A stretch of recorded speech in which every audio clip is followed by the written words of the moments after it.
Before the stream, we were joking because I was saying I liked the term Negromancer, and I was like, I can't practice it. I'm not that black, and you were like, no, that makes you like the secret weapon. And we had this whole scenario where you were Exactly. trapped, and like a wizard was going after you, and they're like, you're all by yourself, Negromancer, and you're like, not Yeah, quite. And I was right behind exactly. with And my light skinned white magic. yeah, because they never expect it. It's like the Spanish Inquisition. No one expects the light skinned girl to come out of nowhere Right? They'll be like, I whipping up thought you were Negromancy. Jewish. And you said about you talking about wizards. We already know what type of wizard that we fighting. We got to stand up because that ain't just no wizard. It's the grand wizard. And Grand you and wizard. my sister, you and I gonna stand up to the grand wizard and the imperial dragon. They ain't gonna have no match against our combined negromancy. Can you imagine like a comic book, like a Klansman shooting like a grand dragon out of his hand? Like we could have. I feel like Girl, we should get on that. don't you give me no ideas. I will commission that shit tonight. I feel like a little bit of a hypocrite because I was wearing a Klan hood yesterday for a sketch, Mhm. but like it was real awkward because like I cut out a pillow. I had a pillowcase because I'm making a sketch about how everybody wants into racist club and the actual racists are pissed about it because they're like, I didn't join this club to be inclusive, man. I mean, I felt proud that I'm like, oh, at least my Klan hood looks good, like like Exactly. like, And it legit. was like a old school, like classic white Klan hood. It wasn't like them kente cloth Klan hoods that the woke folks got now. Oh no. It was the old school racist, not the soft racist. I wanted to make comedy that's like appealing to the silent majority, and yeah, comedy that kind of pushes some boundaries where it's like makes you think about stuff. Where it's like, people just look at things and they go, oh, "That's offensive." It's like, but why? Think about what I'm saying. In TV and film world, they don't know what to do with somebody who's vaguely tomboyish, so they're just like, "Oh, you're butch then." Okay, I could also be the romantic lead. No. Queen Latifah tried that in the early 2000s. Didn't really work out too well for us. Trucker, butch lesbian. There you go. I'm also doing a sketch about this, but the industry is like, oh, all you people are kind of the same. Is for a commercial, and they were like, "Can you be a little sassier?" And I was like, "Okay, yeah, McDonald's, Okay. delicious." And they're like, "Okay, how do we say this? We had originally envisioned Queen Latifah would do this spot." What? Guys, I mean, I know me and Queen Latifah are basically twins, but it's like Exactly. I mean, I was honored because she's a badass bitch, but I'm like, I mean, we want you to sound. Can you sound more sassy? And then you give them sassy. We're like, yeah, can't but say I mean, urban. can you make it a little more? You're right. We can't say urban no more. We've caught on. We can't say urban. We can't say ethnic. And there's someone in the background just hood rat. Shut up, John. Shut up, John. I swear to God, if you get Union over here again, no, don't listen to him. Don't listen to him. I just with a water bottle. Like, stop exactly. Stop being racist. I told you about that racism. We can't afford to get canceled again. Stop being racist but accurate. Stop telling her what we actually want. Can you sound like someone who rinses their chicken before cooking it? Can you sound like someone who might yell at their kids to get inside before they let all the heat out? Yeah. No, I never mentioned anything about race. No. No. But can you just please just tap into your inner I never knew my father? Please, just can you please do that for me? I can definitely see we need to unite like Voltron and just do some stupid shit out here.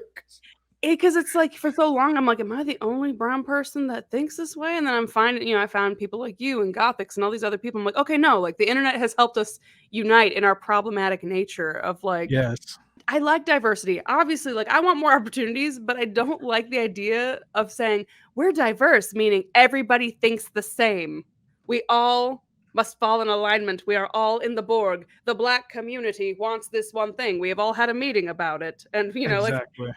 You're the same people who always are like, Black people are not a monolith. But the moment it's time for people for us to actually be like independent thinkers and have difference of opinion, oh no, you got to fall in line. Like, we got a question from Xander asking, who forms the head in the Voltron? See, now if we're going by biblical standards, the man is the head, so that would have to be me. And since I am a good young Christian man. I'm mostly white, so like I oppressed you, so I can do what I want, and you have to be. Yes, but also we off that, so okay, fine. You get to be the head of it, but I'm gonna be the ass. There you go, ass. Did you? We have like a big Voltron with like a juicy dump truck. Amanda, I need you to stop giving me so many ideas. It's only 20 minutes into the stream. Already got the Grand Dragon. Exactly. So I need Voltron with the dump truck versus the Grand Wizard firing the Imperial Dragon. I kind of just like rolled out of bed and like somebody was like, "Hey, we need a diversity hire," and I was like, "All right," and then here we are. I needs me a negress, even if she ain't but an 8th negress. And yeah, Ancestry.com dashed some of my hopes because I always thought I was half because my dad's black, but he's from Louisiana, so that there's a whole like gumbo stuff going on in his DNA, and so I should have known because like growing up, his 7th grade teacher was like, and Ronald here is an example of a mulatto because you could say that back in the 60s, I guess. Oh God, not the mulatto. It's weird. I mean, I know it's it's an offensive name, but I always liked it because it sounded like a drink, like a mulatto. yeah. Got my the straw. You're like, got my mulatto with cream. Anyway, see, now that could be taken so many ways, but this is not. We'll do it live after dark, so I'm just gonna leave that where it is. Yeah, keep moving. But yeah, so yeah, the Ancestry.com let me know. It's like, no, honey, you're not half. You're 33% black. And I was like, oh. See, that's dangerously close to the what was it? The 3/5 compromise. Yeah. Yep.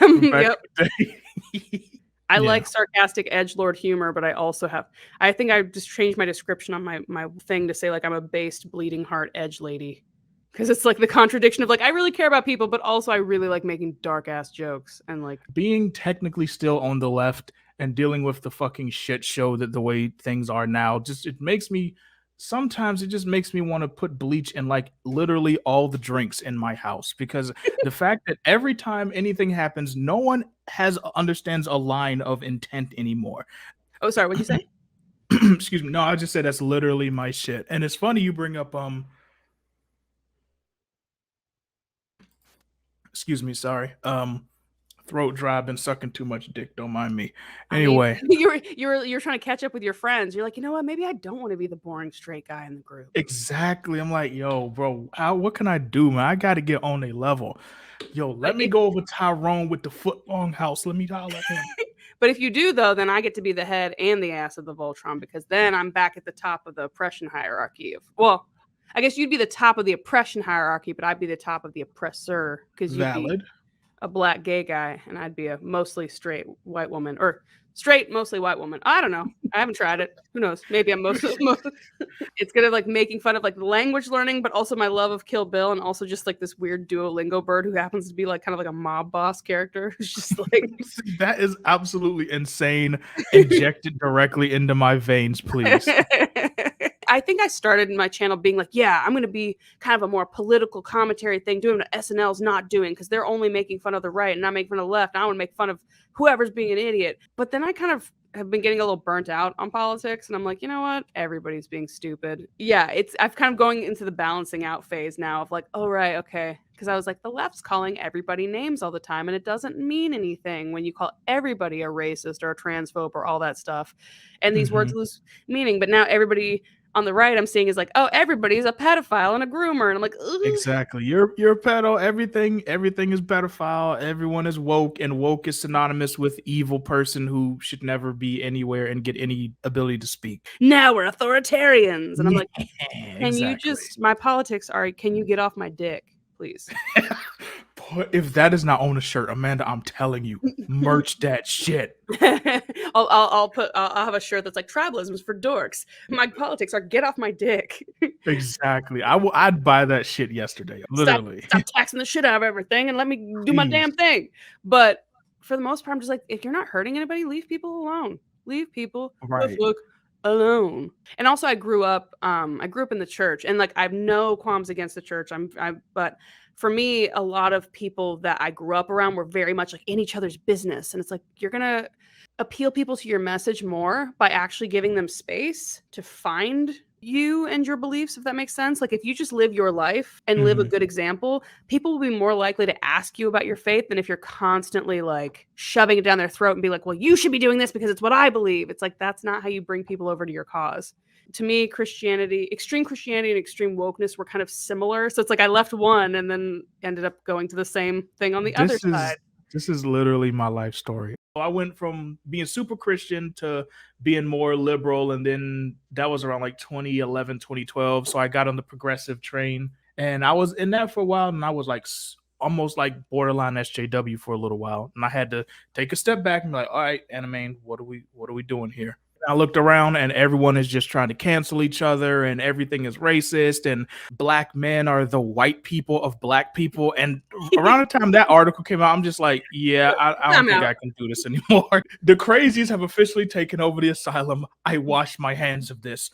Goodbye. I'm tired of the constant fighting. I don't want to trigger the libs. I don't want to dunk on chuds all day. I just want my titties. Just give them to me. You know what? That actually might be to answer. I think it was Ebony's question. That might be how we get common ground again.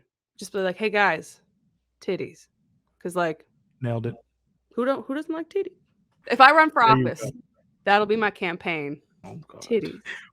To say, and everybody else has to believe it too, feels an awful lot like the kind of, when I was a kid, it was the far right evangelicals who were like, you have to all believe and adhere to what we believe. And to me, I'm like, it's the same stuff that you were rebelling against from when we were kids. That same authoritarian, like, you must all conform to my belief. Like, as long as you believe it and you are valid in your identity, like, you should be the one validating you. I did want to touch a bit more on some more of the voice work stuff, because in my mind, I just think of the way stuff was when we were little, because that's my main reference point. So when I hear your voice coming out of Sailor Jupiter, I'm like, yo, this sounds legit. It sounded natural. You know how to do the anime voice. You know what I mean? You know how to do the anime voice, but you know how to do it and have it actually sound like a real person and not like Speed Racer or something. So let's go save the day. Exactly. Oh, and now we have to go outside because the bad guy's outside. He's outside. Like, no more. I mean, that's one way to do dubbing though. Because so I do a lot of part-time. I do like adaptation work for anime where I'll be writing the English scripts that they use to record. And you have to try and like take the translation and find a way to make it fit the mouth. And it's like back then they're like, yeah, no, fuck that. We're just gonna wing it. Yeah, and that's why you got this thing where they're like, we just gotta keep going. The mouth is still going. For me, and anytime I do like a girly voice, it's usually because I'm playing somebody who's evil. Like when I'm like a cute, like when I'm doing my girl voice, it's usually because I'm a psychopath. I'm gonna eat you. Yeah, it's like, oh my God, you look like fucking delicious. Let me like eat your brains. I love the taste of human flesh. It's like nutty and earthy with like, yeah. I don't know who that person is outside. That's the people. I told you the cancer people. They're coming for you. They're waiting. Like they process the paperwork quicker than I thought. I guess it was like expedited requests. Like when they get a certain amount, they're like, "All right, we got to process this. This chick she's a problem." Like I'm just like, bro, stop smoking meat and get to work. Like smoke her ass. Get her out of that house. But also keep smoking meat because it's really good. I just need you to smoke meat for the right reasons, the healthy reasons. Why am I doing the Bill Clinton hand? I don't know. Smoke that meat. Because you are not having sexual relations with other women, but your wife is. With my friend's wife. You need to end this now. I'm not having sexual relations with anybody. Because my wife is banging everybody on the block but me. So time's a man-made construct. This is exactly time. First of all, time is racist, and it's also it is a man-made construct, like literal sex and gender. So we don't have to abide by it. Exactly, it's a cis heteronormative patriarchal construct. So when I want my life to last for 500 years, it will, because I decided, just like I decided today that I'm a woman. My pronouns are whatever the fuck I tell you they are, so you better respect them, even if they change multiple times within a sentence. My pronouns, and don't you dare tell me. I'm trying to think like Negro / Mancer. Oh yeah, my pronouns are that and nigga. So there you go. There you go. There you go. That's my pronoun. That would be really funny because like they'd be like, "Can I say that? I don't want to be racist, but I don't want to not use his pronouns." Listen, we're not allowed in the club. I just the emails, the newsletters go to spam. I just need to send like the black. The last International Black Caucus, I don't answer their phone calls anymore. Like I stopped picking up that phone call in like 2018. They're always asking for money. I'm like, Jermaine, stop. I got enough. I'm mad. I mean, first of all, yes, Jermaine is the most. Yes, it is my name, but it's also like top 5 black male name. At least of the guys who would be calling you up for money. The Yeah. misogyny I'll see, or the racism I'll see. Even white people, like the moment you're like, oh, you're a dissident black? Well, let me whip out all the words. I'm like, you are. Okay, Yeah. that was not your cue to go all 1955 on me, sir. Please act right. Honey. Like, Please act right. I'm But like, yeah. listen, I know I would be a house slave. I get it. And honestly, it's probably for the best because I don't do very well in the sun for a long period of time. I'm sorry, Jermaine. Exactly. You could handle it better than me. I would just be like, guys, I'll- I'm dead. I'll take that. I'll take that for you. It is my job since I am, You are the a head of the straight household. black man. I'm the head. I'm also a straight black man, which means I'm the white people. You're of the white black man. people. Okay, there you go. There you Yeah. go. Also, It's maybe my that could that be a sketch? I don't know. My Yes, it brain's could be a imagining me as a slave. Like, guys, I'm burning. I'm light skinned. Well, you would have been a house nigga anyway. So Yeah, no, I 100%. I would have been like, all right, master, I'll suck your dick. I want to bring it over. Exactly. It's the reality of it. I would have been the one in the Mhm. house, and the master's wife would have like hated me because I'd be like, you would have been Thomas Jefferson's favorite. Mhm. Just up in there. That needs to. I feel like that should be like in my Twitter bio somewhere. Like, I would have been Thomas Jefferson's favorite bed Please put wench. it in there. Thomas Jefferson's favorite bed wench. Doing a lot of Yeah. colorism this episode. Exactly. See, that's how you know that's premium problematic right there, though. You have to be racist and colorist. You got to do it all. We dotting all our racist I's out here and crossing all the T's. Light them on fire. Light them on fire. Hey. That's why they're out there. They're like scoping out the lawn, being like, okay, where's the best angle, the best lighting? Because like when they're lighting up their cross, they want to make sure they get the best like Instagram angle. Right, because we got to do it for the gram. The racism for the gram. We'll do it live. Push that ass away. Bitch, don't tell me what to do. You're far right, you're an asshole. You're far left, you're an asshole. We'll do it live. Fuck it. We'll do it live.